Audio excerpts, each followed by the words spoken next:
ഓട്ടോനകത്തെ ഇപ്പൊ ആളുകള് ഇൻസ്റ്റാഗ്രാം റീൽസിലൊക്കെ വളരെയധികം സെലിബ്രേറ്റ് ചെയ്യുന്ന ഒരു സീനുണ്ട്. എല്ലാവരും ഭക്ഷണം കഴിക്കാൻ ഇരുത്തിയതിനു ശേഷം മോഹൻലാലിന്റെ ക്യാരക്ടറിനെ അവിടെ നിന്ന് പറഞ്ഞയച്ചിട്ട് നിനക്ക് പിന്നെ എപ്പോഴെങ്കിലും കഴിച്ച പോലെ ഇവരുടെ കൂട്ടത്തിൽ ഇരിക്കണോന്ന് ചോദിക്കുന്നത്. ഉം. ഒറ്റ ഡയലോഗ് പോലും ഇല്ലാതെ ആ റിയാക്ഷൻ കൊണ്ട് മാത്രം നമ്മളെ കരയിപ്പിക്കുന്ന ഒരു ലാലേട്ടനെ അവിടെ കാണാൻ പറ്റും. ആ സിറ്റുവേഷൻ ആ അങ്ങനെയാണ്. അപ്പൊ അവിടെന്നും അവിടെയും ഒരു ഡയലോഗും ഇല്ലാതെ പറയുന്ന ആള് പിന്നെ നേരെ കട്ടു ചോട്ടോ മുംബൈ എന്തുകൊണ്ടാ നീ നന്നാവാതെ പോയെന്ന് പറഞ്ഞപ്പോ ഒട്ടും സീരിയസ് അല്ലാതെയാണ് അദ്ദേഹം അത് പ്രസന്റ് ചെയ്യുന്നത്. അച്ഛൻ്റെ കൂടെ ഞാൻ ദോശ വിട്ട് കിടന്നിട്ട് നന്നാവാൻ പറ്റുന്ന ലേഹ്യം വല്ലതും ഉണ്ടെത്താന്നാ പറയുന്നത്. അത് ഇമോഷണൽ ആയിട്ട് പറയുന്നത് വേറൊരു ട്രാക്കാ അതിന് മൊത്തത്തിൽ. ഇത് ശരിക്കും ഒരു ആക്ടറുടെ ബ്രില്യൻസ് അല്ലേ? ആക്ടർക്ക് ബ്രില്യൻസിലേക്ക് ശൂന്യത ഉണ്ടാക്കാൻ പറ്റില്ല. ആ സിറ്റുവേഷൻ വേണം. ഈ ഒരു സിനിമ നന്നാവണമെങ്കിൽ കണ്ടന്റ് വേണമെന്നല്ലേ. ഉദാഹരണം ഞാൻ അത് മോഷ്ടിച്ചത് ആഭിജാത്യ എന്നുള്ള സിനിമയാണ്. കാര്യം മധു സാറ് കല്യാണം കഴിച്ചിരിക്കുന്നത് ശാരദയാണ്.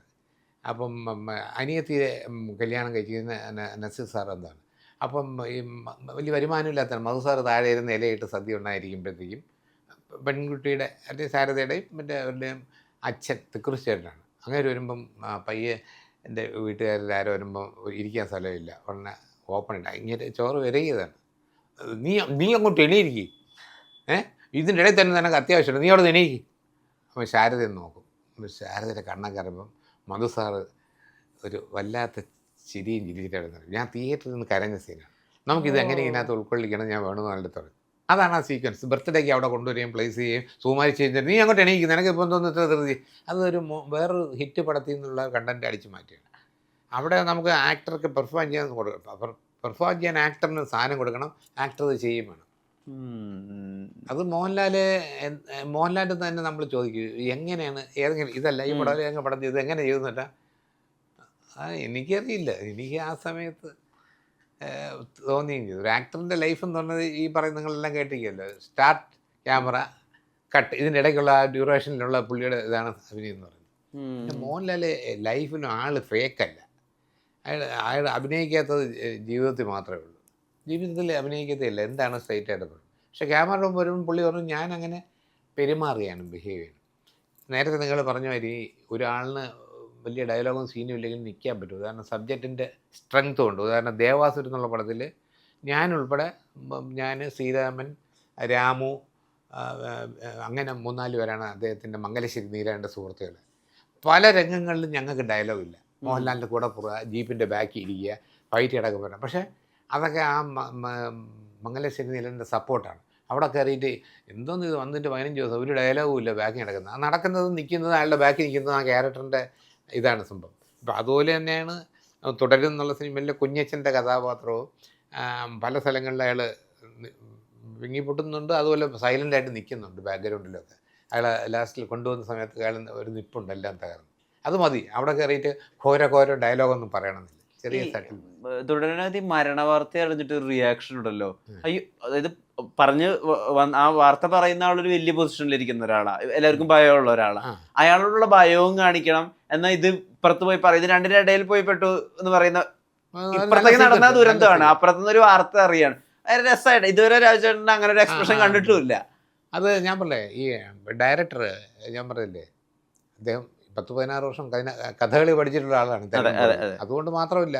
എന്നാൽ പിന്നെ കലാമണ്ഡലം അവരൊക്കെ വലിയ ഡയറക്ടർ. അതല്ല, പുള്ളി ആക്ടിങ് സ്കൂളൊക്കെ ആക്ടിങ് ക്ലാസ് ഒക്കെ നടന്നതാണ്. പക്ഷേ അഭിനയം പറഞ്ഞു തരും. അതിപ്പോൾ മോഹൻലാലായാലും ഞാനായാലും ആരായാലും പുള്ളി അടുത്തൊന്ന് പറയും. ഇൻസ്പെക്ടർ ആയാലും പറയും, ഹലോ മോളെ എന്നൊക്കെ പറഞ്ഞില്ലേ. അതാണ് ആദ്യം എടുക്കുന്ന സീന്. അപ്പം എന്ത് ചെയ്യും മോളെ എന്നൊക്കെ ചെയ്യില്ലേ. അതൊക്കെ സ്വീറ്റായിട്ട് പ്രസൻറ്റ് ചെയ്യുന്ന ഡയറക്ടർ എന്നൊരാൾ. ഞാൻ പറയാം, നമ്മുടെ ധൈര്യം, ഒരു ആക്ടറിൻ്റെ ധൈര്യം എന്ന് പറഞ്ഞാൽ ക്യാമറയുടെ സൈഡിൽ നിൽക്കുന്ന ഡയറക്ടറാണ്. അദ്ദേഹം അവിടെ നിന്നുകൊണ്ട് നമ്മൾ എന്തെങ്കിലും ഘോഷ അടിക്കും, ഓക്കെ കലക്കി എന്ന് പറഞ്ഞാൽ തീർന്നു. അതല്ല, അയാൾ പറയണം കുറച്ചുകൂടെ ഞാൻ ഏതോ ഒരു സിനിമയിൽ ജയരാജൻ്റെ പടത്തിൽ അഭിനയിച്ചപ്പോൾ ഞാൻ ഒരു സീൻ അഭിനയിച്ചു. ഞാൻ പുള്ളി അപ്പോൾ അത് അടുത്ത് വന്നിട്ട് പറഞ്ഞു, ചെറിയൊരു കള്ളത്തനുണ്ട് രാജചേട്ടൻ ചെയ്തത്, അത് ഇവിടുന്ന് വരണം, പെയിനോട് ഇവിടുന്ന് നൊന്ത് നീറി വെളിയെ വരണം, റിഹേഴ്സൽ എടുക്കാം, നമ്മൾ എടുക്കാം. ഞാൻ അങ്ങനെ ചെയ്തപ്പോൾ പുള്ളി കണ്ണൊക്കെ നിറയെ വന്ന് കെട്ടിപ്പിടിച്ചു. അതാണ് ഞാൻ പറഞ്ഞത്, ഡയറക്ടർ ഒരു ആക്ടറിൻ്റെ നിന്ന് അയാളുടെ ടാലൻസ് വലിച്ചെടുക്കണം സിമ്പിൾ. അത് ഡയറക്ടേഴ്സ് ഇവിടെ ഒരുപാട് ഡയറക്ടേഴ്സ് അങ്ങനെ ചെയ്യുന്നുണ്ട്. അടുത്ത് തന്നെ ഒന്ന് പറഞ്ഞു, ലേലത്തിൽ സുരേഷ് ഗോപി വന്ന് കെട്ടിപ്പിടിക്കുന്ന സീനിൽ രണ്ടുപേരെയും ഫ്ലാഷ് ബാക്ക് പറയുന്ന സമയത്ത് സിദ്ദിഖിനെയും ചേട്ടനെയും സുരേഷനും വന്ന് കെട്ടിപ്പിടിക്കുക. അത് ഏറ്റവും ഇമോഷണൽ ആയിട്ടുള്ള ഒരു രംഗം, ഏറ്റവും വലിയ ഫ്രണ്ട്ഷിപ്പിനെ പറ്റി പറയുന്ന ഒരു രംഗമായിട്ട് മനസ്സിലാക്കിയത്. അപ്പൊ ജോഷി സാർ തന്ന ഫീഡ് എന്താ? സീൻ നന്നായില്ലെന്നറിയാം. ഞാൻ സുരേഷ് ഗോപി ഇവരെല്ലാം സീൻ നന്നായെന്നറിയാനായിട്ട് നമ്മൾ പതുക്കെ ഒന്ന് ക്യാമറയുടെ സൈഡിൽ ജോഷി സാറിന് നോക്കും. ഈ നന്നായടാ, ഈ കളിക്ക് നന്നായി.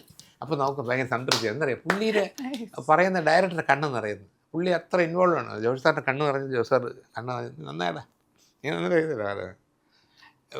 ഏതെങ്കിലും ഒരു സീനിയർ ആക്ടർ മോശമായിട്ട് ചെയ്തത് ഞാൻ പബ്ലിക്ക് നിൽക്കുന്നൊന്നും നോക്കത്തില്ല. കുളമാക്കിയല്ലേടാ അത്. അവൻ നന്നായിട്ട് ഡയലോഗ് പറഞ്ഞ് നീ സൈഡിൽ നിന്ന് ഇല്ലാതാക്കിയാടെ, നമുക്കൊന്നുകൂടെ എടുക്കാം. ജോഷി സാർ അങ്ങനെ പറയും. പറഞ്ഞെടുത്ത് ജോലി വാങ്ങിക്കും. അപ്പം നമ്മുടെ ധൈര്യം എന്ന് പറയുന്നത് ഡയറക്ടറാണ്. ഞാൻ എന്ത് പറയുമ്പോഴും ഓക്കെ വയ്ക്കുന്നതല്ല. എൻ്റെ അടുത്ത് എന്നെ കറക്റ്റ് ചെയ്ത് കറക്റ്റ് വഴിയിൽ എന്നെ ഐഡിയ തന്ന് കൊണ്ടുപോകണം.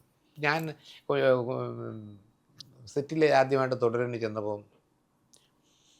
സ്ക്രിപ്റ്റ് ഒന്ന് വായിക്കാം. അന്ന് എനിക്ക് നൈറ്റ് ഷൂട്ടേ ഉള്ളൂ. പക്ഷേ ഞാൻ രാവിലെ പോയി സ്ക്രിപ്റ്റ് കൊണ്ടൊന്ന് ഇതിലിരുന്ന് വായിച്ച്, കാരവനിലിരുന്ന് വായിച്ച് കഴിഞ്ഞിട്ട് ഞാൻ കൊണ്ടുവന്നു. ഉഗ്ര സ്ക്രിപ്റ്റ്. ഇതൊരു സംഭവമായിരിക്കും.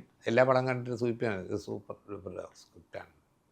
അപ്പോൾ വൈകുന്നേരം റെഡിയാകാൻ പറഞ്ഞു. അപ്പം ഞാൻ ഇങ്ങനെ നരയൊക്കെ ഇട്ട് താടി വളർത്താൻ പറഞ്ഞു. എനിക്ക് വേണ്ടിയിട്ട് 15 ദിവസം ഒരു അഡ്ജസ്റ്റ് ചെയ്ത് നീട്ടിയേക്കാൻ തുടങ്ങിയത്. താടി വേണം. അങ്ങനെ ഞാൻ താടി വളർത്തി ഡൈ ചെയ്യേണ്ടെന്നും പറയുന്നത്. കുറച്ച് നരയെല്ലാം ഉണ്ട്. ഞാൻ സെറ്റിൽ ചെന്നപ്പോൾ ഡയറക്റ്റ് അടുത്ത് വന്നിട്ട് ഒരു മോഹം മ്ലാനമാണ്. കുഞ്ഞച്ഛനായില്ല, പട്ടണക്ഷിതമൊക്കെ ശരിയായില്ല, ശരിയായിട്ടില്ല. ഞാൻ ഒരു ചാൻസ് കൊടുത്താൽ ഞാൻ നോക്കട്ടെ. അങ്ങനെ അകത്ത് ഞാൻ വണ്ടി ഇതിൻ്റെ പട്ടണക്ഷീന് തുടങ്ങി. നിങ്ങളത് മെഷീൻ ഇല്ലേ, പൊടിക്കറ പഠിക്കാൻ പറഞ്ഞു. അയാൾ ഭയങ്കര സന്തോഷം. ഒരാളെ കൈ കിട്ടില്ല. പട്ടണക്ഷത്ത് ഇങ്ങനെ ഈ ചെയ്തുകൊണ്ട് എല്ലാം വെളിച്ചം കിടക്കുമ്പോൾ താഴെ നരയുണ്ടായിരുന്നു. ഫുൾ വൈറ്റൊക്കെ അടിച്ച് ഇതൊക്കെ ഇട്ട് ഒരു ടീഷർട്ടും മുണ്ട് കൊടുത്ത് ഞാൻ നേരെ സെറ്റിലോട്ട് ചെല്ലുമ്പോൾ ഞാൻ ഒരു ഇത്രയും അടുത്ത് എത്തുമ്പോഴത്തേക്കും ഡയറക്ടർ മാത്രമല്ല ക്യാമറ ഉൾപ്പെടെ ഫുൾ യൂണിറ്റ് ക്ലാപ്സാണ്. ഇതാണ് ഞങ്ങളുടെ കുഞ്ഞച്ച, ഇതാണ് വേണ്ടതെന്ന് പറയും.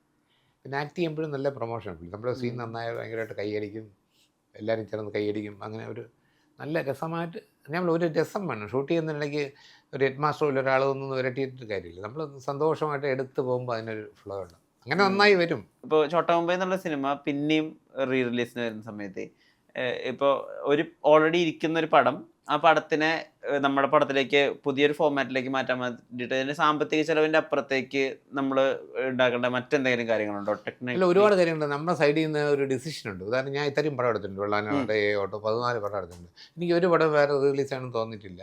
അല്ലെങ്കിൽ ഏതെങ്കിലും പടം റീ റിലീസ് ചെയ്യുമ്പോൾ എനിക്ക് കാണണമെന്ന് തോന്നിയിട്ടില്ല. പക്ഷേ ഇത് അന്ന് ഞാനും കൂടെ വർക്ക് ചെയ്ത പടത്തിനകത്ത് ഇത്രയും ടെക്നിക്കൽ സപ്പോർട്ട് കയറിയാണ്. ഒന്നത് അന്ന് ഡോൾബി ഇല്ല, ഇപ്പോൾ ഡോൾബി വരുന്നുണ്ട്. പിന്നെ ഫോട്ടോഗ്രാഫിയിൽ അന്ന് DA ചെയ്യാൻ പറ്റില്ല, ഡിജിറ്റൽ ഇന്റർമീഡിയറ്റ് ഒന്നും ചെയ്യാൻ പറ്റില്ല. അപ്പോൾ ഉള്ള കളറൊക്കെ തന്നെ ചെറുതായിട്ടുള്ള ലാബിലെ ഗ്രേഡിംഗ് ഒക്കെ ആണെന്നുള്ളത്. ഇപ്പം ഇതെല്ലാം ഉപരി അന്നത്തെ 2007 മദ്രാസ് പ്രസാദ് ലാബിൽ എല്ലാം നെഗറ്റീവ് ഡാമേജ് ആയിപ്പോയി. ഈശ്വരാധീനം വരെ ചോട്ടാ മുംബൈയുടെ നെഗറ്റീവ് ഒരു കുഴപ്പമില്ലായിരുന്നു. സൗണ്ട് ഞാൻ നേരത്തെ പറഞ്ഞാൽ ഞാൻ നേരത്തെ ഹാർഡ് ഡിസ്കിൽ എടുത്ത് വെച്ചിരുന്നുണ്ട്. പക്ഷേ അതുകൊണ്ട് അതൊന്നും ഒരു പ്രശ്നമില്ല. ചില റീ റിലീസിങ് പടങ്ങൾക്ക് ചിലത് പിക്ചർ ചെറുതാവും. പിന്നെ 35 എന്നുള്ളത് ഒന്ന് മാറ്റങ്ങളൊന്നും വരുത്താൻ പറ്റിയിട്ടില്ല. പക്ഷേ ഇത് അന്നേ സിനിമാസ്കോപ്പാണ്. ഓക്കെ. അപ്പം ഇതൊരു തിയേറ്റർ എക്സ്പീരിയൻസ് ഉള്ള പടമാരാണ്. ഇപ്പം നിങ്ങൾ നോക്കിക്കോളൂ, ഇപ്പോൾ വന്നാലും തിയേറ്റർ. പിന്നെ ഇത് അങ്ങനെ OTT ഈ പടം തിയേറ്റർ വന്നിട്ടില്ല. അപ്പോൾ ഇത് തിയേറ്റർ വരുമ്പോൾ ഒരു തിയേറ്റർ എക്സ്പീരിയൻസ് ഉണ്ട്. ആദ്യം തൊട്ട് അവസാനം വരെ നിങ്ങളെ കണ്ടതാണ്. പക്ഷേ പലരും ഇതിനകത്ത് കുട്ടികളൊന്നും കണ്ടിട്ടില്ല. അന്ന് കുട്ടികളായിരുന്നവരൊക്കെയാണ് ഇപ്പോഴാണ് മുതിർന്നത് സ്വന്തമായിട്ട്. മറ്റേ വീട്ടുകാർ കാണിച്ചെങ്കിലേ ഉള്ളൂ. പിന്നെ UA അല്ലേ സർട്ടിഫിക്കറ്റ്. അപ്പം ചിലർ കുട്ടികളെ കൊണ്ടുപോകാതിരിക്കും. അതിനകത്ത് അങ്ങനെ ഒരു ഓക്വേർഡ് സീൻസ് ഒന്നും ഇല്ല. എന്നാലും ആക്ഷനും ഫൈറ്റും കാര്യങ്ങളൊക്കെ ഉണ്ടല്ലോ.